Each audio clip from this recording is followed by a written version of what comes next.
যারা দাঁড়িয়ে প্রস্রাব করে তাদের কিডনিতে পাথর হওয়ার সম্ভাবনা বেড়ে যায়। যারা প্রস্রাব পরিপূর্ণ শেষ না করে উঠে যায় তাদের কিডনিতে পাথর হওয়ার সম্ভাবনা বেড়ে যায়। আরেকটু জোরে। যারা প্রস্রাব বেশিরভাগ সময় আটকায় রাখে তাদের কিডনি ড্যামেজ এবং পাথর হওয়ার সম্ভাবনা বেড়ে যায়।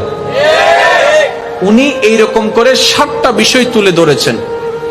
আমি সেই জিনিসটা পড়ে এত তাজ্জুব হয়ে গেলাম, যেটা আমি 2022 সালে মার্চ মাসে পড়ছি।